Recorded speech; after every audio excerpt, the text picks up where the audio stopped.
Good morning all friends. मेरे legal advice by Sheikh Javed Mohammad advocate channel पर आपका स्वागत है। आज के वीडियो में हम आदेश 6 सिविल प्रक्रिया संहिता 1908, आदेश 7 नियम 1 और आदेश 39 नियम 1 2 और आदेश 6 नियम 17 आदि पर हम चर्चा करेंगे। एक दावे की ड्राफ्ट भी मैंने आपके लिए तैयार करके रखी है, जो वसीयत शून्य करने से संबंधित है, जिसमें सभी कानून किस प्रकार से लागू होंगे और आदेश 7 नियम 14 जो हम दस्तावेज सूची पेश करते हैं, जो प्रावधान आदेश 7 नियम 14 के लागू होते हैं, इन सभी कानूनों पर हम आज के वीडियो में चर्चा करेंगे।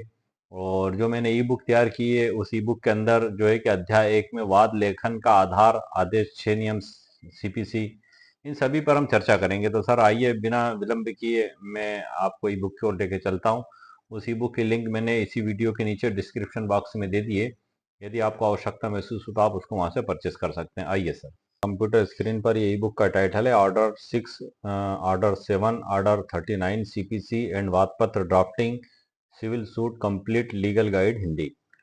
ये इसमें विषय सूची दी हुई है। शॉर्ट में मैं आपको परिचित करा देता हूँ ई बुक से भी कि वाद लेखन का आधार आदेश 6 सीपीसी में दिया हुआ है अध्याय 1 में, और वाद पत्र तैयार करने के नियम जो आदेश 7 नियम 1 सीपीसी में दिए गए हैं, वो कुल 8 या 9 आधार हैं जिनका उल्लेख वाद पत्र में किया जाना आवश्यक है। और उसी प्रकार से आदेश 3 में अस्थायी निषेधाज्ञा व अन्य संबंधित नियम, जब हमारी प्रॉपर्टी पर कोई व्यक्ति बलपूर्वक कब्जा करना चाहता है, तब हमारे पास ये उपचार होता है कि हम दीवानी अदालत में जाकर दावा लगाएं और हमारी प्रॉपर्टी पर सामने वाला व्यक्ति अवैध रूप से विधि विरुद्ध तरीके से कब्जा ना करे। इसलिए उस वाद पत्र के साथ ही आदेश 39 नियम 1 2 सिविल प्रक्रिया संहिता 1908 के तहत आवेदन पेश करके न्यायालय से निवेदन किया जाता है कि माननीय न्यायालय, इसको प्रतिवादी को रोका जाए वाद के विचारण तक, और बाद में फिर जो आपके हक में फैसला होगा उसके हिसाब से आगे की कार्रवाई की जाएगी। इस पर भी हम चर्चा करेंगे। उसके बाद अंतिम खंड भी है, डिस्क्लेमर भी है और एक सुप्रीम कोर्ट का जजमेंट भी है सर, जिस पर हम चर्चा करेंगे, जो मैं आपको आगे बताऊंगा। अब हम अध्याय 1 पर आ जाते हैं बिना देरी किए। आदेश 6, वाद लेखन का महत्व क्या होता है सर? Importance of pleading. वाद लेखन न्याय की पहली सीढ़ी है। मतलब आपने जो दावा दाखिल किया, यहीं से शुरुआत होती है केस की। वाद करता क्या चाहता है, क्यों चाहता है, किस प्रकार से चाहता है, ये सब उस वाद पत्र में लिखा जाता है। न्यायालय, इससे क्या होगा कि न्यायालय उससे वाद विषय बना पाएगा, न्यायालय समझ पाएगा कि आखिर ये व्यक्ति क्या सहायता चाहता है। प्रतिवादी को आरोप और प्रतिवादी को उसमें जवाब देने में भी उस आसानी होगी कि आपने जो स्पष्ट रूप से लिखा है तो उसका स्पष्ट वो जवाब देगा। प्लीडिंग ही वह आधार है जिस पर कोर्ट पूरी कार्रवाई व निर्णय करता है। Justice can not be done without a prescribe pleading. ये इसमें बताया गया। ऑर्डर 6 सीपीसी का जो उद्देश्य है सर, वो जो इसमें नियम बताए गए हैं, उद्देश्य में नंबर 1 है कि आदेश 6 को जो बनाया गया है वो इसलिए बनाया गया है कि वाद लेखन में स्पष्टता और संक्षिप्तता होना चाहिए। नंबर 2 है, वाद में केवल तथ्य रखे जाएंगे, कानून या राय नहीं रखी जाएगी। नंबर तीसरा है, अनावश्यक आरोप प्रत्यारोप या भावनात्मक टिप्पणियां उसमें आप नहीं लिख सकते। यह नियम तय करता है कि किस प्रकार वाद स्वीकार होगा और कैसे नहीं होगा। इसमें जो वाद पत्र में क्या शामिल किया जा सकता है, उसको कुछ उदाहरण के तौर पे मैं आपको बता देता हूं कि आदेश 6 नियम 2 सीपीसी कहता है कि वाद में केवल 3 प्रकार की बातें होनी चाहिए। नंबर 1 है मूल तथ्य, नंबर 2 संक्षिप्त रूप में, और नंबर 3 प्रसंगवश बातें। मतलब मटेरियल फैक्ट्स और कॉन्शियन फॉर्म और रिलेवेंट पॉइंट्स ओनली। जो मूल तथ्य, जो रिलीफ आप जो चाहते हैं उसके लिए आवश्यक हो वो, और उसमें लंबे भाषण नहीं होंगे सर। ऐसा नहीं कि आपने दावा 25 पन्ने का लिख दिया और आपके वाद से, घटनाओं से उसका कोई ताल्लुक ही नहीं है। आपने पड़ोसियों का, दूसरे रिश्तेदारों का जिक्र, उनकी बातों का जिक्र और उनके 50 दूसरी प्लीडिंग से, तो इस प्रकार का उसमें रोक दी गई है। उदाहरण के तौर पे भी मैं इसमें आपको बता देता हूँ। विषय से बाहर आपको कुछ नहीं लिखना उसमें सर। शामिल किया जाए किस प्रकार से, जैसे कि घटना की तिथि, कौन पक्षकार है उसमें आवश्यक, किस जमीन पर विवाद है उसके सर्वे नंबर, रकबे, मकान का विवरण अगर मकान से संबंधित है तो, किस दस्तावेज पे आधार पर आप दावा करते हैं, जैसे रजिस्टर्ड विक्रय विलेख है, या आपको हिबा किया गया है, दान किया गया है, वसीयत किया गया है, जो भी राइट्स हैं या आपको उत्तराधिकार में प्राप्त हुआ है, तो वो सारे ग्राउंड, वो दस्तावेज आप साथ में पेश करें। और क्या नहीं लिखा जाएगा इसमें, यह बहुत बुरा इंसान है, ये नहीं लिखा जाएगा। दूसरा, वह कानून तोड़ता है इसलिए उसे सजा मिलना चाहिए। आप कैसे कह देंगे प्लीडिंग में कि वो कानून तोड़ता है, सजा मिलना चाहिए? तो न्यायालय डिसाइड करेगा। इसलिए इस प्रकार की उल जलूल और फिजूल की बातें दीवानी दावों में नहीं लिखी जाएंगी। मैंने कोर्ट में बहुत लड़ाई की है। ये सब भावनात्मक या वैचारिक बातें, ना कि तथ्य। इनका दावों से और आपकी घटना से कोई संबंध नहीं है। इसलिए इस प्रकार की बातों को आदेश 6 नियम सिविल प्रक्रिया संहिता 1908 के तहत प्रतिबंधित किया गया है कि ऐसी फालतू बातें आप दावे में नहीं लिखें। केवल तथ्यात्मक बातें क्यों जरूरी है सर? सिर्फ तथ्यात्मक बातें लिखी जाएंगी। तथ्यात्मक बातें लिखना क्यों जरूरी है? जो फैक्ट हैं, ताकि उसमें न्यायालय उन आधारों पर इस मुकाम तक पहुंच सके कि आखिर आप अदालत से क्या सहायता चाहते हैं। जैसे कि कानून बताना कोर्ट का काम है, वादी का नहीं। मतलब आप दावे के अंदर कानून नहीं बता सकते, दावे के अंदर न्याय दृष्टांत नहीं लिख सकते। आप ऐसा नहीं कह सकते कि सुप्रीम कोर्ट ने इस केस के अंदर ऐसा डिसाइड किया था तो ये मेरे हक में डिसाइड किया जाए। ये सब आर्गुमेंट का विषय है। आपको आर्गुमेंट के समय कानून भी दिखाना है और न्याय दृष्टांत भी दिखाना है, लेकिन जब आप वाद पत्र पेश करेंगे तो उसमें आपको ना तो कानून दिखाना है, ना कानून लिखना है, ना सुप्रीम कोर्ट या हाई कोर्ट के न्याय दृष्टांतों का उल्लेख करना है। आपको सिर्फ अपनी बात को विधि के दायरे के अंदर माननीय जज साहब के समक्ष रखना है और उनको गवाहों से साबित करना है, और उसके बाद आर्गुमेंट के समय आपको सभी बातें अदालत में बताना है। यदि आप अपनी दलीलों में कानून, तर्क, धाराएं, व्याख्याएं, भावनाएं जोड़ने लगे तो अस्पष्ट अस्पष्ट और भ्रमित हो जाएगा वादी। वाद में, मैं इसमें वाद शब्द बढ़ा देता हूं सर, इसमें वाद शब्द नहीं है, खाली दलीलों में। हो सकता है आप ये समझें कि वो आर्गुमेंट का विषय में मैंने कहा है, तो वाद में ये दलील शब्द में इसमें से हटा देता हूं सर। यदि वाद में आपने सारा ला लिख दिया तो आप ये चाहते हैं कि आपका वाद पत्र देख के फैसला ले लिया जाए, जबकि कानून में न्यायालय दोनों पक्ष को सुनने के बाद ही जजमेंट करता है। आपके पूरे गवाह सबूत न्यायालय के द्वारा सुने जाएंगे, देखे जाएंगे। विपक्षी के भी पूरे गवाह सबूत देखे जाएंगे, सुने जाएंगे। उसके बाद गुण दोषों के आधार पर फैसला न्यायालय के द्वारा किया जाएगा। ये जस्टिस है, ये न्याय है, ये प्रक्रिया है जो कानून की बनाई गई है, ताकि किसी के साथ नाइंसाफी ना हो। अगर ये प्रक्रिया नहीं होती तो जैसे कि आप सोच रखते हैं कि हम प्लीडिंग के अंदर सारे सुप्रीम कोर्ट के कानून भी लिख दें, साइटेशन भी लिख दें, कानून भी लिख दें और अदालत के सामने पेश कर दें और अदालत विपक्षी को सुने बगैर ही हमारे हक में फैसला दे दे। आप अगर ये चाहते हैं तो आप गलत सोच रखते हैं। अदालत में आपको लड़ाई लड़ना होगी। अगर आप सच्चे भी हैं तो भी आपको लड़ाई लड़ना होगी। आपके सारे डॉक्यूमेंट्स से आपको आपका दावा साबित करना पड़ेगा। यदि आप झूठे भी हैं और झूठा दावा भी लेकर चले गए हैं और आपने दावा पेश कर दिया और आप सामने से जो प्रतिवादी है वो अगर वो सच्चा है तो भी उसको लड़ाई लड़ना पड़ेगी। सारे दावे में आपको आपके डॉक्यूमेंट्स पेश करना पड़ेंगे, गवाह पेश करना पड़ेंगे और न्यायालय को बताना पड़ेगा कि ये वादी का दावा किस प्रकार से झूठा है। इसमें यदि आपको रजिस्टर्ड विक्रय विलेख के आधार पर आप मालिक हैं तो आप रजिस्ट्री की प्रमाणित कॉपी अदालत में पेश करें। हिबानामे के आप आधार पर मालिक हैं तो आप हिबा की कॉपी पेश करें। या किसी कानून के तहत आपको अधिकार है तो उस हिसाब से आप गवाह कराएं। इसमें आपके वकील साहब आपके गवाह भी कराएंगे और आर्गुमेंट के समय उसमें कानून भी बताया जाएगा। हम आगे बढ़ते हैं सर। इसमें यदि आप अनावश्यक उसमें उल्लेख करते हैं सर, तो जो है कि विधि के विरुद्ध यदि आपका दावा है तो आपका दावा सर चलने योग्य नहीं होगा। वैचारिक जो बातें इसमें कुछ हो सकती हैं कि कानून का उल्लेख करना आवश्यक नहीं है। वादी को सिर्फ इतना बताना है कि उसके साथ क्या हुआ, फैक्ट ना कि यह कि इस पर कौन सी धारा लगेगी। उदाहरण, एक उदाहरण भी लिखा है सर मैंने। वादी की संपत्ति पर प्रतिवादी ने कब्जा कर लिया, ये एक बात हो गई, ये सही बात है। दूसरा, आप ये कहते हैं कि प्रतिवादी ने मेरे अधिकारों का उल्लंघन किया, जो अनुच्छेद 301 का उल्लंघन है, ये गलत हो गया। या आप प्लीडिंग में इस प्रकार से नहीं लिखेंगे। क्यों? क्योंकि ये तो न्यायालय देखेगा कि आपके अधिकारों का उल्लंघन हुआ है या नहीं हुआ है। वो आपके गवाह होने के बाद, आपके दस्तावेजों को देखने के बाद, प्रतिवादी के बयान लेने के बाद, प्रतिवादी के दस्तावेजों को देखने के बाद न्यायालय डिसाइड करेगा कि आपके अधिकारों का उल्लंघन हुआ है कि नहीं। आपको कहने का अधिकार नहीं है। आपको तो अपनी बात साबित करना पड़ेगी। बर्डन ऑफ प्रूफ जिसको कहते हैं एविडेंस एक्ट के तहत, जो धारा 100 से लेके 105(8) तक बताया गया कि जो वादी अदालत में दावा लेकर आता है उसे ही साबित करना होता है उसका दावा। वो सिर्फ लिख के दे दे और वो ये सोचे कि जज साहब मान लें और उसके हक में फैसला दे दें, ऐसा कोई कानून नहीं बना है सर। आपको साबित करना पड़ेगा। बर्डन ऑफ प्रूफ आप ही पर होगा। आगे बढ़ते हैं हम। इसमें आदेश 6 नियम 17 पे आ जाते हैं हम सर, संशोधन पे। ये एक बड़ा ही महत्वपूर्ण प्रावधान है कि ये तब किया जा सकता है और कब नहीं किया जा सकता। इसको भी हम देख लेते हैं कि यदि वाद के मुद्दे तय करने में सहायक हो आपका संशोधन, यदि वह देरी उचित कारण से हुई हो, और वह मुकदमे को संशोधन कब नहीं किया जाएगा, यदि वो वाद का स्वरूप ही बदल दे और वादी यदि वह अधिकार का दुरुपयोग करता हो तो इस प्रकार का संशोधन स्वीकार नहीं किया जाएगा। मतलब टोटल मिला के 6-17 के आवेदन को स्वीकार करने से पहले ये देखा जाएगा कि क्या ये वाद की प्रकृति को बदल रहा है, उसके स्वरूप को बदल रहा है। मतलब वाद का रूप ही आप चेंज कर रहे हैं। आप दावा लेके आए जो है कि वसूली का, एक उदाहरण के तौर पे मैं बता रहा हूँ, और आप उसमें संशोधन करके ये चेंज करना चाहते हैं कि ये संपत्ति के मालिकाना हक के दावे का संशोधन करके पूरा दावा बदल दिया जाए। पूरा ही तो स्वरूप बदल दिया सर उसमें। मतलब इस प्रकार के संशोधनों की न्यायालय के द्वारा अनुमति नहीं दी जाती। इसमें सुप्रीम कोर्ट का एक 2009 का फैसला है जिसपे मैं आपका ध्यान दिला देना चाहता हूँ, जिसमें 6-17 पे बहुत महत्वपूर्ण जो है कि अंतिम निर्णय और जो महत्वपूर्ण टिप्पणियां दी गई हैं कि 6-17 के आवेदन में क्या किया जाएगा।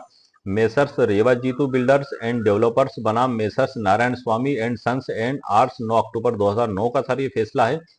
और इसमें जो मुद्दा है कि क्या वाद पत्र में संशोधन की अनुमति दी जा सकती है, यदि हाँ तो किन परिस्थितियों में, वो इसमें बताया गया। उसमें नंबर 1 है कि सुप्रीम कोर्ट ने कहा है कि आदेश 6 नियम 17 के तहत वाद पत्र में संशोधन की अनुमति इस आधार पर दी जा सकती है कि नंबर 1, क्या प्रस्तावित संशोधन वाद के वास्तविक विवाद को सुलझाने में सहायक है। नंबर 2, क्या संशोधन आवश्यक है। नंबर 3, क्या वादी ने जानबूझकर पहले संशोधन नहीं किया था। ये तीनों बातें महत्वपूर्ण है जो उसमें देखी, सुनी और समझी जाएंगी। कोर्ट ने यह भी स्पष्ट किया कि यदि कोई संशोधन वाद की प्रकृति को बदल देता है या मुकदमा खारिज करने के लिए दायर किया जाता है तो संशोधन अनुमति योग्य नहीं होगा। यह सर्वोच्च न्यायालय के इस फैसले में बताया गया है। देरी का कोई उचित कारण दिया गया है या नहीं, यह भी देखा जाएगा। संशोधन से यदि किसी पक्ष को अत्यधिक नुकसान हुआ है तो भी संशोधन रोका जा सकता है। यह सर्वोच्च न्यायालय के द्वारा इसमें बताया गया है। और सुप्रीम कोर्ट ने जो 5 प्रमुख इसमें बातें बताई हैं उसमें नंबर 1 है, क्या संशोधन वास्तविक विवाद के लिए आवश्यक है। नंबर 2 है, क्या पक्षकार जानबूझकर पहले संशोधन करने से चूक गया था। नंबर तीसरा है, संशोधन करने से किसी पक्ष को गंभीर नुकसान होगा या नहीं। नंबर चौथा है, प्रस्तावित संशोधन समय सीमा लिमिटेशन के भीतर है या नहीं। नंबर 5वां है, संशोधन से वाद की पूरी प्रकृति बदलती है या नहीं। ये 5 प्रमुख बातें हैं जो भारत के सर्वोच्च न्यायालय के द्वारा बताई गई हैं। और इसमें जो महत्वपूर्ण निष्कर्ष आदेश 6 नियम 17 में बताया गया है कि संशोधन का मुख्य उद्देश्य न्याय करना है, न कि मुकदमे को अनावश्यक रूप से लंबा खींचना। कई बार क्या होता है कि सर कुछ लोग आदेश 6 नियम 17 का आवेदन प्रकरण में अनावश्यक विलंब करने के लिए लगा देते हैं कि इसके लिए जवाब के लिए जाएगी, हमारे 2-4-6 महीने इसमें निकल जाएंगे, साल भर निकल जाएगा। फिर इसकी हम जो है कि अपीलेट कोर्ट में जो है कि अगर खारिज कर दिया तो उसमें आगे की कार्रवाई कर देंगे, फिर आगे की कार्रवाई कर देंगे, रिकॉर्ड यहाँ से वहां चला जाएगा, प्रकरण उलझता रहेगा। ये सब भी देखा जाता है न्यायालय के द्वारा कि कोर्ट को वाद की वास्तविक जड़ तक पहुंचने के लिए आवश्यक संशोधन की अनुमति देना चाहिए। जस्टिस होना चाहिए, न्याय प्राप्त होना चाहिए। न्याय का उद्देश्य यही है कि न्याय प्राप्ति के लिए यदि आवश्यक है वो संशोधन, तो भले ही देरी से भी पेश किया गया है तो देखा, सुना और समझा जाएगा और उसे स्वीकार किया जाएगा। और यदि प्रारंभिक स्टेज पर भी पेश किया गया है, दुर्भावना से पेश किया गया है, गलत आधारों पर पेश किया गया है, तो उसको स्वीकार नहीं किया जाएगा। न्यायालय बिल्कुल गौर से देखने, सुनने और समझने के बाद उसमें आदेश करता है। परंतु यदि संशोधन से वाद की प्रकृति ही बदल जाए या उसका उद्देश्य न्याय में देरी करना हो तो संशोधन नामंजूर कर देना चाहिए। महत्व क्या है सर, भारत के वकीलों व अदालतों में आज भी आदेश 6 नियम 17 के तहत वाद पत्र संशोधन के मामले में मुख्य मिसाल में लीडिंग केस माना जाता है। और इसमें जो अंतिम जो फाइनल जजमेंट है उसमें सुप्रीम कोर्ट ने कहा है, जो महत्वपूर्ण बात है कि एक तो जानबूझकर देरी नहीं होना चाहिए, वाद की प्रकृति बदलने की कोशिश करने वाला वो 6-17 का आवेदन आपका नहीं होना चाहिए, और जो है कि दूसरे पक्ष को कोई विशेष नुकसान उसमें नहीं होना चाहिए, और संशोधन अनुचित नहीं होना चाहिए। इसकी पूरी डिटेल भी सर इसमें लिखी हुई है, मैंने मुख्य पॉइंट आपको बता दिए हैं। और इसमें जो मुख्य निष्कर्ष, एक उदाहरण देख लेते हैं सर हम इसमें। वसीयत रद्द करने का यदि वाद है, स्वर्गीय मुश्ताक अहमद ने 21/12/2019 को जो वसीयत बनाई थी उसमें संपूर्ण 24 डिसमिल जमीन दी गई, जबकि मुस्लिम कानून अनुसार 1/3 संपत्ति की वसीयत की जा सकती है। ये सही संशोधन है। मतलब हम इस संशोधन को किसी कारणवश नहीं कर पाए। और गलत संशोधन क्या होगा सर, प्रतिवादी बहुत चालाक है, उसने धोखा किया, कानून की धज्जियां उड़ा दी, या आरोपात्मक और भावनात्मक अनावश्यक है, इस प्रकार की अनुमति नहीं दी जा सकती, ना तो प्लीडिंग में ना संशोधन में।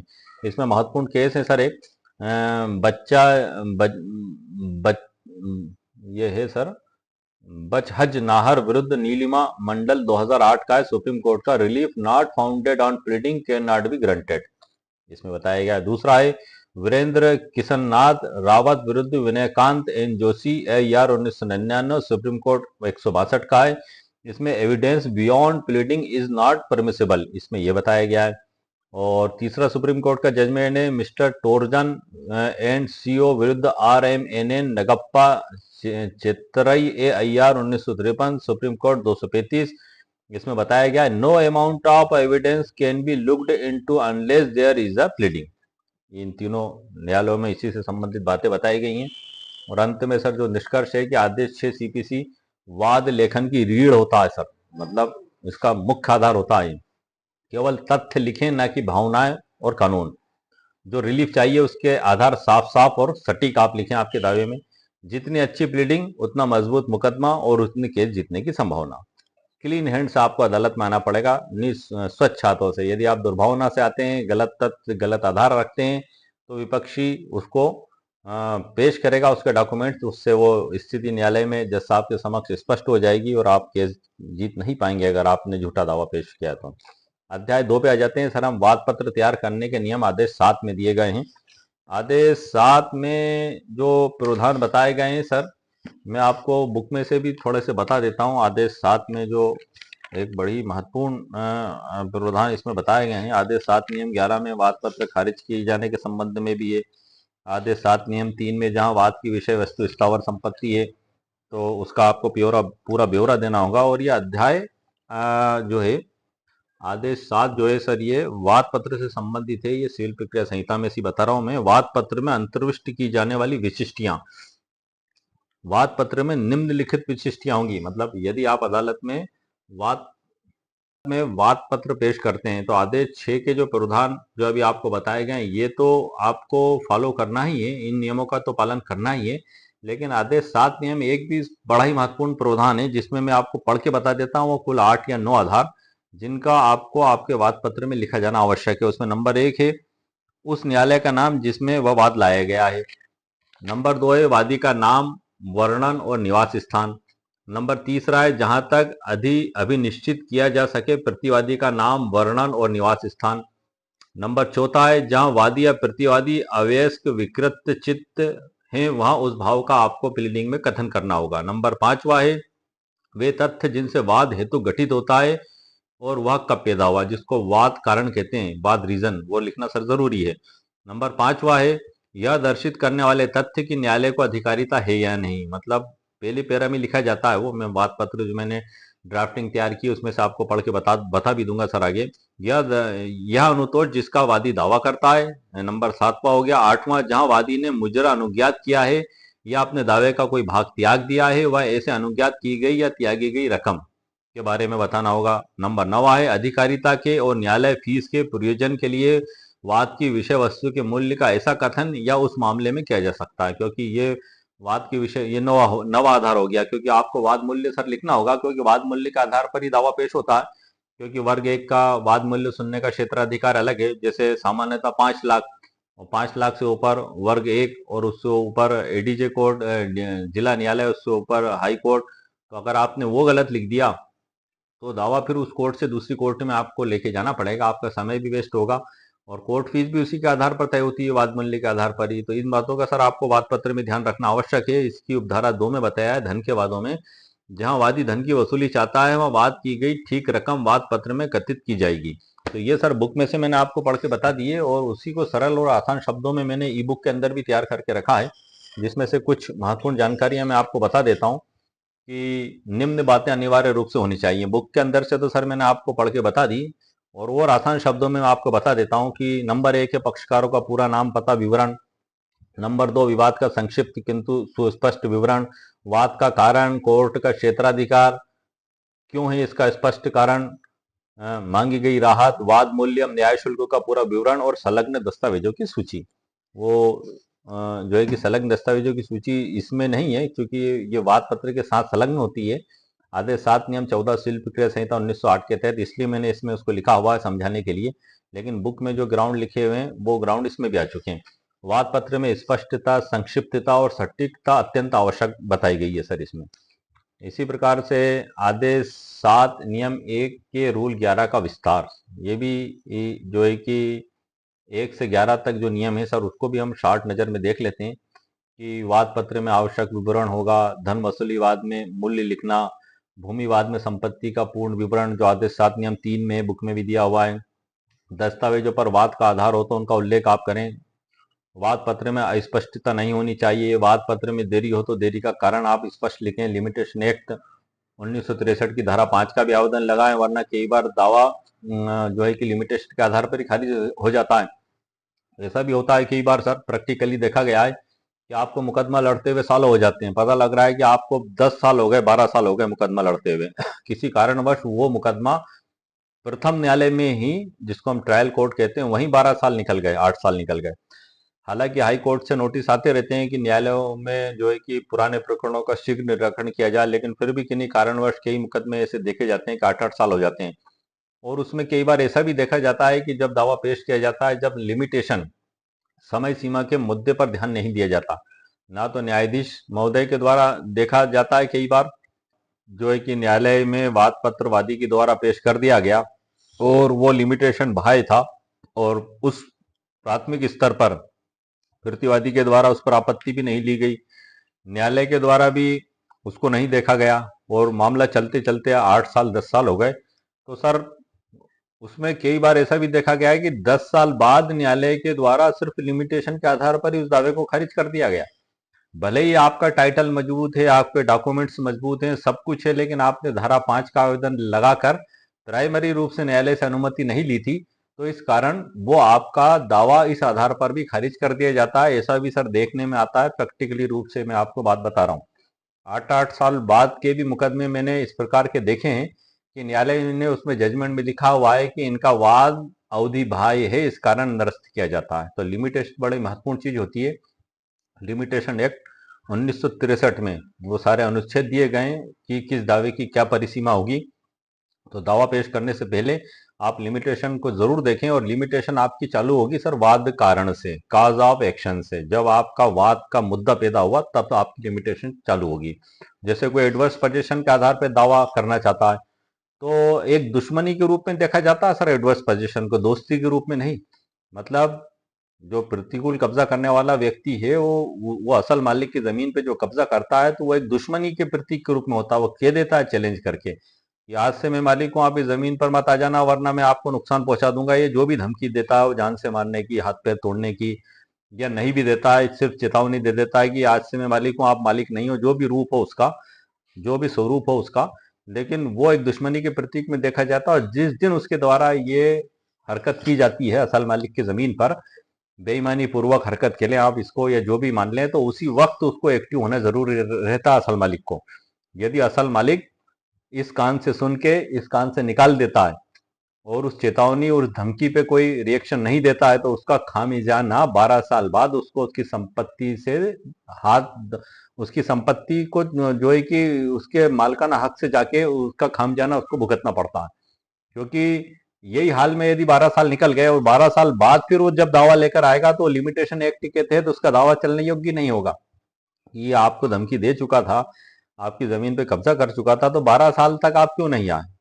तो ये उसका जो असल मालिक की ये लापरवाही कह लें, बेवकूफ़ी कह लें, या उसका सुन्न दाबना कह लें, या जो भी आप कह लें, ये उसका खामियाजा उसको उसकी संपत्ति से हाथ धोना पड़ेगा उसको। उसकी संपत्ति का मालिकाना हक उसके पास से चला जाएगा। तो लिमिटेशन बड़ी महत्वपूर्ण चीज होती है। जैसे कि अनुबंध पालन के दावों में 3 साल के अंदर वाद लेकर आपका आना जरूरी है, डिक्री का निष्पादन है 12 साल के अंदर। ऐसे बहुत से जो लिमिटेशन है, यदि उन लिमिटेशंस का ध्यान नहीं रखा जाएगा तो आपका दावा चलने योग्य नहीं होगा। जैसे कि आपका किसी के द्वारा रास्ता रोक दिया गया, या कोई वाद कारण पैदा हुआ, तो 3 साल के अंदर आपको दावा लेकर आना पड़ेगा सिविल सूट में, मालिकाना हक का कि हमारा अधिकार है। स्पेसिफिक रिलीफ एक्ट 1963 की धारा 34 के तहत दावे पेश किए जाते हैं सर, आपके अधिकार की घोषणा के। हम आगे बढ़ते हैं। ये मैंने सर आपको जानकारी दे दी है। इसमें 9वें में वाद पत्र का पंजीकरण का नियम है। रूल 10 में कोर्ट द्वारा वाद स्थानांतरण के प्रावधान है, और वाद पत्र खारिज होने के आधार आदेश 7 नियम 11 में दिए गए हैं। यह भी एक बड़ा महत्वपूर्ण प्रावधान है, आदेश 7 नियम 11। न्यायालय ने आपको बार बार मौके दिए, आपने उसके बाद भी कोर्ट फीस अदा नहीं की, न्यायालय आपका दावा खारिज कर देगा। क्षेत्राधिकार के बाहर है, आपका दावा चलने योग्य नहीं होगा उस न्यायालय में। या जो है कि जिसको आप कह लें कि किसी कानून से आपका दावा विधि द्वारा वर्जित है तो भी आपका दावा आदेश 7 नियम 11 के तहत चलने योग्य नहीं होगा। ऐसे उसमें पूरे डिटेल आधार दिए गए। उदाहरण देख लें सर, वादी इलियास अहमद पुत्र मुबारक अहमद और निवासी, और प्रतिवादी सैयदा नसीम एजाज अहमद निवासी। ये एक उदाहरण के तौर पे मैंने लिखा है। माइनर का नाम भी आपको इसमें लिखना होगा, पूरा नाम पता जो है लिख दिया। विवाद का संक्षिप्त विवरण लिखना है इसमें, कि तथ्य जिसके कारण वाद उत्पन्न हुआ, घटना कब और कैसे हुई, इसका भी उदाहरण सर इसमें लिखा हुआ है। वाद मूल्यांकन का नियम, धन वसूली के मामले में मांगी गई राशि और ब्याज का स्पष्ट उल्लेख आपको करना होगा। न्यायालय का क्षेत्राधिकार जो मैंने आपको बता दिया। रिलीफ कैसे मांगे, रिलीफ मांगे सर, जो आपका मामला है, जो आपकी परेशानी है, वो आप लिखें अदालत में। जैसे कि वसीयत शून्य घोषित की जाए, वादी को कब्जा दिलाया जाए, प्रतिवादी को म्यूटेशन से रोका जाए। एक उदाहरण के तौर पे मैं आपको बता रहा हूँ। दस्तावेज संलग्न करने के नियम, आदेश 7 नियम 14 सिविल प्रक्रिया संहिता 1908 में जब आप दावा पेश करें तो आदेश 7 नियम 14 के तहत आपको दस्तावेज लगाना आवश्यक है।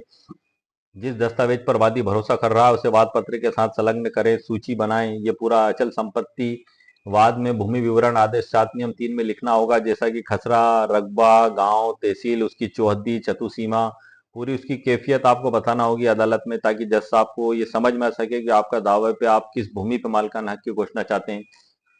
इसमें वाद पत्र खारिज होने के कुछ आधार भी हैं सर। रिजेक्शन ऑफ प्लेंट, जिसमें वाद पत्र में रिलीफ का कारण नहीं दिखता है, न्यायालय खारिज कर सकता है। न्याय शुल्क जमा नहीं किया, वाद पत्र समय बाढ़ है, कोर्ट के अधिकार क्षेत्र के बाहर है, जो मैंने जस्ट अभी आपको बताए थे, ये सारी बातें इसमें आ चुकी हैं। और केस ला में सर एक केस ला 3 और हैं सर इसमें, ये भी सुप्रीम कोर्ट के ही हैं, मैंने लिख दिए हैं। के मोदी विरुद्ध K Modi IR 1988, supreme court 1297। Plaint must disclose cause of action else it is liable to be rejected, ये इसमें बताया गया है। दावा तो, जजमेंट तो सर बहुत बड़ा है, 20-20 पन्नों के जजमेंट होते हैं सुप्रीम कोर्ट के, लेकिन उसमें से जो सार निकल के आते हैं, जो एक हमारे मामले से संबंधित होते हैं, उस पर मैंने आपका फोकस किया है। दूसरा है अरविंदम विरुद्ध TV Satyapal AIR 1977 SC 2421। Frivolous and vexatious plaint should be struck down at the threshold। और तीसरा जजमेंट है Liverpool and London SPI associate VMVC success 2004 9 SCC 5.2। इसमें बताया है court must securitise plaint to see if it disclose cause of action.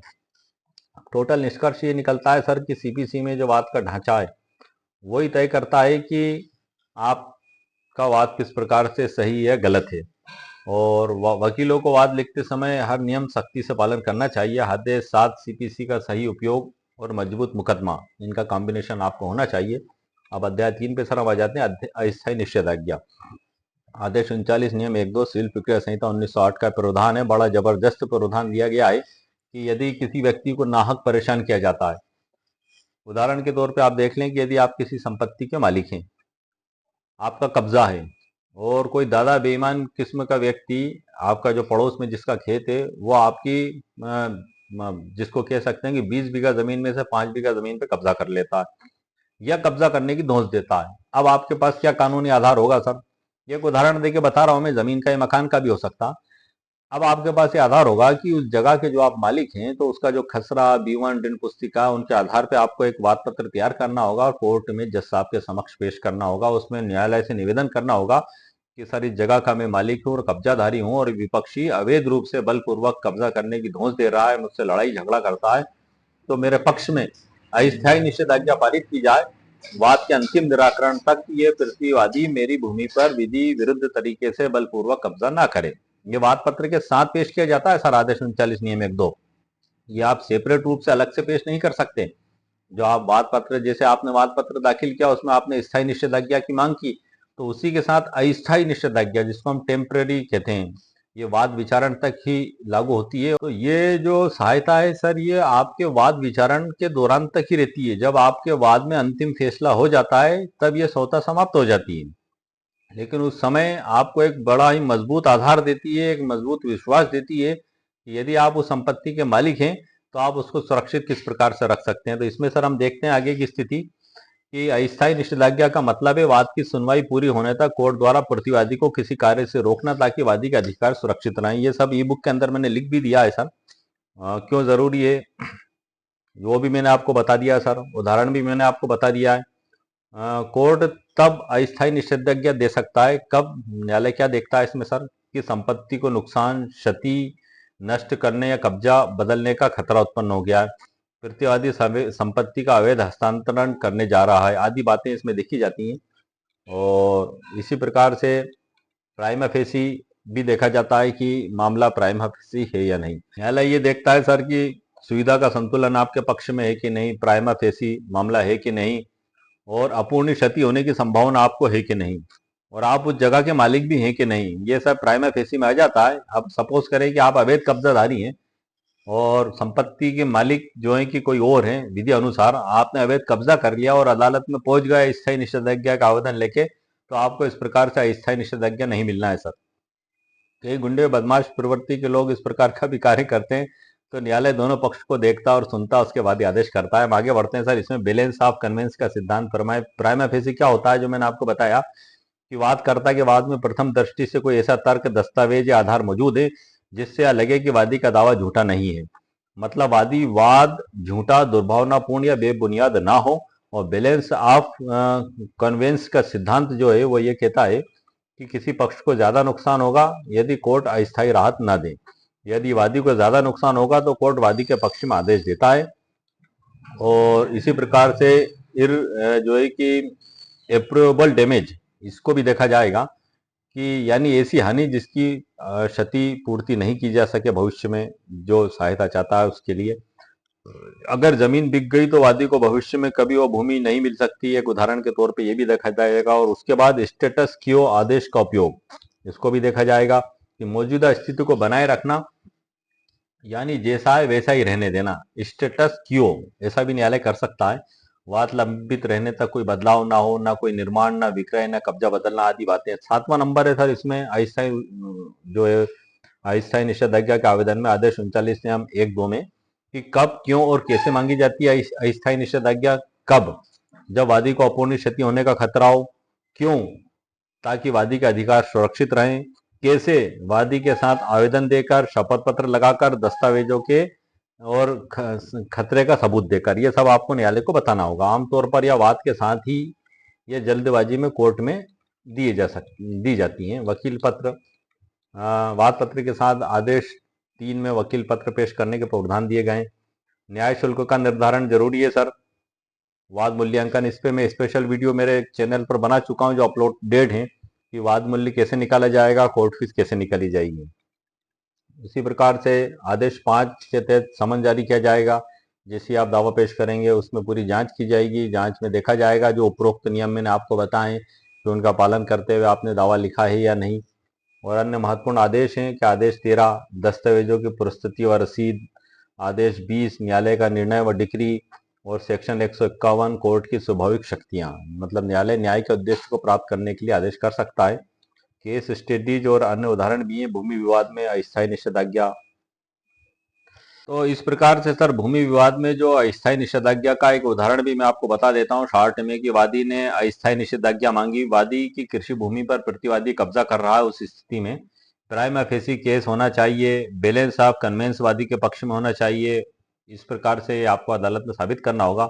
संपत्ति निर्माण रोकने का यदि वाद है तो वाद में मकान में अवैध निर्माण को रोके जाने की आपको प्रार्थना और आपके डॉक्यूमेंट स्पष्ट उसमें देना होंगे। ये सभी मैंने इस बुक के अंदर लिख दिया है। अंतिम खंड भी है अस्थायी निषेधाज्ञा आवेदन का नमूना कि उसको किस प्रकार से तैयार किया जाएगा, और दस्तावेज सूची अनुसार फॉर्मेट, ये सभी जानकारियां सर मैंने इसमें लिख दी है। और जो महत्वपूर्ण बातें मैं आपको बता चुका हूं, अब एक उदाहरण के तौर पे इन सब बातों का निष्कर्ष के रूप में एक वाद पत्र भी मैंने आपके लिए तैयार किया है कि सपोज करें कि कोई एक व्यक्ति है, मुस्लिम विधि है, मुस्लिम व्यक्ति है, उसकी 4 संतानें हैं। 4 संतानों में 2 बेटियां 2 बेटे हैं, और उसमें से एक व्यक्ति की जो है कि 3 संतानों की मृत्यु हो चुकी है। उसमें एक संतान उनकी जो जीवित हैं जिसको हम कह सकते हैं कि मुश्ताक अहमद भी आप मान लें, आप एक व्यक्ति, उनकी संतान, उनकी बहन जो है कि सायरा खातून और उनके भाई इलियास अहमद, इस प्रकार से जेबुन्निसा, ये 4 संतानें। एक काल्पनिक नाम मैंने ये तैयार करके आपको बता रहा हूँ, काल्पनिक नाम, ताकि आप उसको समझ सकें।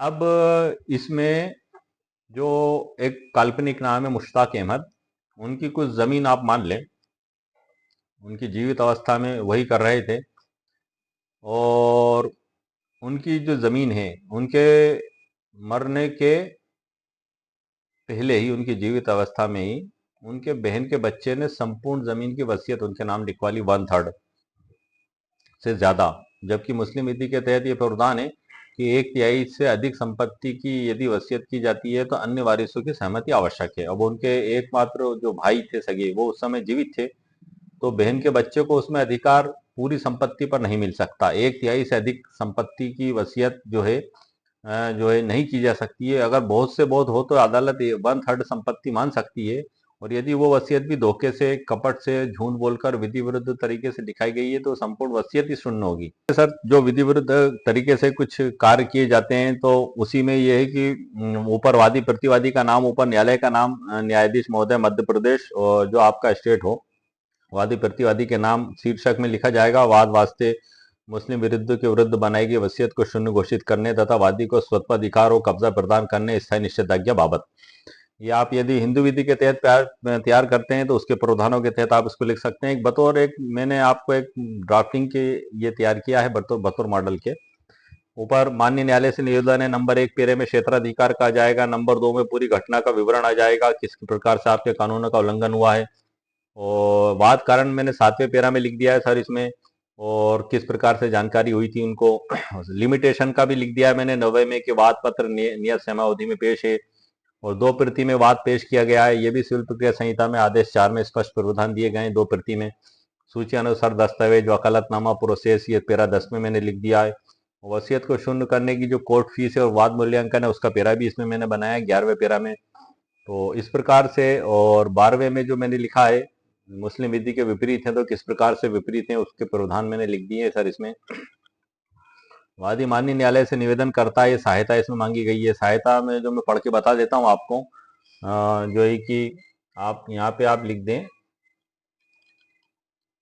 ये मैं दिनांक इसमें से हटा रहा हूँ, आप यहाँ लिख दें वसीयत की दिनांक की। वसीयत जो मुश्ताक अहमद, कोई भी हो सकता है, अकबर अहमद, मुश्ताक अहमद के द्वारा एजाज अहमद के पक्ष में बनाई गई है, मुस्लिम विधि के विरुद्ध पाई जाने पर पूर्णतः शून्य घोषित की जाए। वादी को संपूर्ण भूमि, अब संपूर्ण भूमि जो भी हो सकती है सर, मैं इसमें ये जगह छोड़ देता हूँ। संपूर्ण भूमि की कैफियत में आपकी 100 बीघा भी हो सकती है, 50 बीघा भी हो सकती है, जो भी हो, भूमि का वैध स्वत्वाधिकारी तथा वास्तविक कब्जा प्रदान किया जाए। वादी को प्रतिवादी से वादग्रस्त भूमि का कब्जा दिलवाया जाए। वादी को माननीय न्यायालय के द्वारा वादग्रस्त संपत्ति पर कब्जा दिलवाए जाने के बाद प्रतिवादी स्वयं या उसके प्रतिनिधि के माध्यम से विधि विरुद्ध तरीके से बलपूर्वक कब्जा नहीं करें, इस आशय की स्थायी निषेधाज्ञा जारी की जाए। अस्थायी निषेधाज्ञा का आवेदन भी आप इसके साथ पेश कर सकते हैं। प्रतिवादी को संपत्ति पर किसी भी प्रकार का हस्तांतरण, म्यूटेशन, विक्रय, कब्जा या दखल करने से स्थायी रूप से रोका जाए। वाद व्यय या अन्य सहायता जो न्यायालय चाहे प्रदान की जाए। ये जो है कि उसके बाद वादी, उसके बाद सत्यापन होगा सर, सत्यापन भी जरूरी है। आदेश 6 में जो प्रावधान बताए गए उनके अनुसार नीचे वादकर्ता, और उसी के साथ ये वाद पत्र के समर्थन में शपथ पत्र है, इसमें भी सभी बातें मैंने इसमें उदाहरण के तौर पे लिख दी हैं ई बुक के अंदर। उसके बाद फिर जो है कि ये अगला आवेदन है दस्तावेज सूची का, जो आदेश 7 नियम 14 के तहत पेश किया जाएगा। उसी के साथ जो है कि ये अस्थायी निषेधाज्ञा का आवेदन है, आवेदन पत्र आदेश 39 नियम 1-2 का। इसमें जो सहायता मांगी जाएगी कि जब तक वाद का निराकरण नहीं हो तब तक प्रतिवादी को वादग्रस्त भूमि पर कोई भी निर्माण, विक्रय, हस्तांतरण, रजिस्ट्रीकरण, तोड़फोड़, कब्जा, सुदृढ़ीकरण या अन्य परिवर्तनकारी कार्य से स्थायी रूप से रोका जाए। क्योंकि इस मामले में कब्जा प्रतिवादी का था, इसलिए इस प्रकार की सहायता मांगी गई है। यदि कब्जा आपका है और वो कब्जा करने की धौंस दे रहा है तो आप आपके कब्जे को सुरक्षित करने की अदालत से मांग कर सकते हैं। नीचे न्यायालय वादग्रस्त भूमि पर स्थित यथावत बनाए रखने का आदेश पारित करे, अन्य कोई उचित व न्याय संगत आदेश भी प्रदान किया जाए। नीचे वादी का नाम आ जाएगा सर, और इसी प्रकार से इसके समर्थन में शपथ पत्र लगेगा, उसकी भी मेरे द्वारा ड्राफ्ट इसमें बनाई गई है। और सिविल वाद पत्र बनाने में कुछ जरूरी आदेश और नियम भी हैं सर, जो अंत में मैंने इसमें लिखे हैं, जो मैं आपको ऊपर बता चुका हूँ। जैसे कि आदेश 6 है, इसका उदाहरण मैंने लिखा हुआ है इसमें। आदेश 7 है, उसकी भी डिटेल उदाहरण के साथ मैंने दोबारा लिखी है। आदेश 7 नियम 14 के प्रावधान भी लिखे हैं। आदेश 3 जो वकील साहब नियुक्ति किए जाते हैं प्लीडर, उसके संबंध में उदाहरण के साथ मैंने लिखे हैं। आदेश 7 नियम 2 के बारे में भी इसमें लिखा हुआ है। निर्धन व्यक्ति धारा 33 आदेश 33 सीपीसी में बताया है कोर्ट फीस माफ के संबंध में। कोर्ट फीस न्याय शुल्क का बताया। आदेश 5 का भी इसमें मैंने लिखा हुआ है स्पष्टीकरण उदाहरण के साथ। आदेश 7 नियम 3 अचल संपत्ति का विवरण का भी लिखा हुआ है। अन्य उपयोगी आदेश हैं जैसे कि 13, 41, 9, 20, 11, 151, इनके बारे में भी लिखा हुआ है। और अन्य आदेश 6, 7, 11, 7, 14, 7, 2, 3, 7, 1, ये सभी इसमें डिटेल के साथ चार्ट में मेरे द्वारा लिखे हैं। और अंत में इसमें समापन है, और उसके बाद फिर इसके बारे में जो है कि मेरी डिस्क्लेमर लिखी हुई है। तो सर आज के वीडियो में मैंने आपको आदेश 6 नियम 17 जो वाद पत्र में संशोधन से संबंधित है उस पर मुकम्मल कानूनी जानकारी दे दी है। आदेश 6 जो वाद पत्र में प्लीडिंग के संबंध में हमें क्या ध्यान रखना चाहिए उस पर भी जानकारी दे दी है। आदेश 7 पर भी मैंने आपको कानूनी जानकारी दे दी है। आदेश 7 नियम 14, मतलब एक वाद पत्र में हमें जिन जिन बातों का ध्यान रखना चाहिए उससे रिलेटेड मैंने महत्वपूर्ण कानूनी जानकारी आपको प्रदान कर दी है। और उम्मीद है सर आपको मेरा वीडियो पसंद आया होगा। मेरे वीडियो को आप लाइक भी करें, शेयर भी करें, सब्सक्राइब भी करें। ओके, शुक्रिया, थैंक यू सर। एक बात की जानकारी और दे दूं सर कि ये जो ई बुक मेरे द्वारा तैयार की गई है इसकी कीमत मेरे द्वारा 199 रुपीज रखी गई है, मात्र 199 रुपये। और इसकी लिंक इसी वीडियो के नीचे डिस्क्रिप्शन बॉक्स में मैंने दे दी है। यदि आपको इसकी आवश्यकता महसूस हो तो आप इसको वहां से खरीद सकते हैं। ओके, शुक्रिया, थैंक यू सर।